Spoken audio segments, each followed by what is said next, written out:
akong milk tea. Gagawin natin yung milk tea challenge. Papakita ko sa inyo kung paano ko to nagawa. Ang bigat!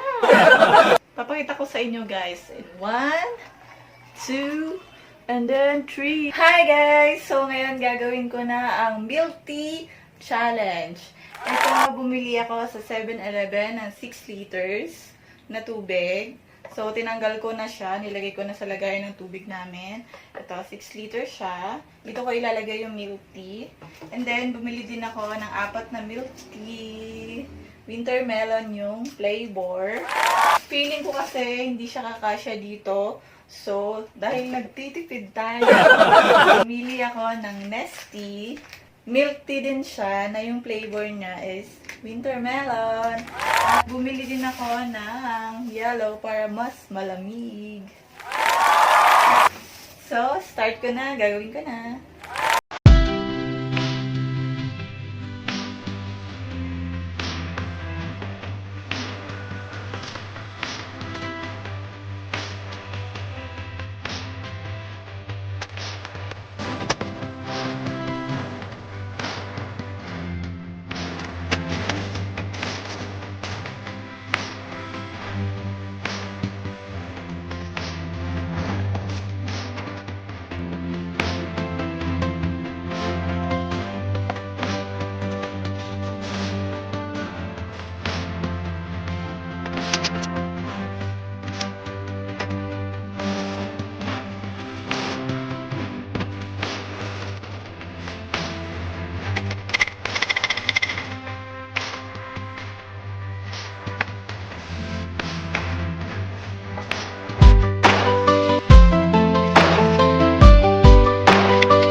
Guys, nakita niyo na. At ngayon, sisimulan ko na to.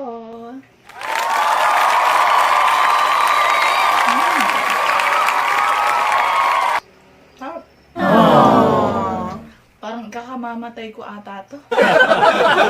Ang dami. Ngayon lang ako iinom ng ganito karami sa isang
Hi guys! Update ko lang kayo. Ito na lang yung natitira.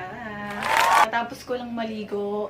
Nag-start ako kaninang 1:30 PM. Tapos alam nyo ba kung anong oras na ngayon? 7:30 na. Kailangan ko nang maubos to. Ubusin ko na to guys.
Guys, sa wakas, naubos ko na siya. Hindi ko na uubusin tong pearl kasi hindi ko na kaya. Ubus ko naman na yung milk tea. Ayan.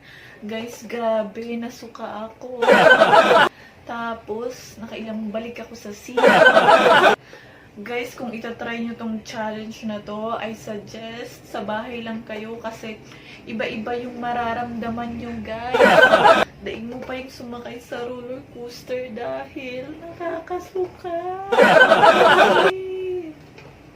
Ayun guys, natapos na tayo. Maraming salamat sa panunood. Please don't forget to subscribe. See you on my next vlog. Bye!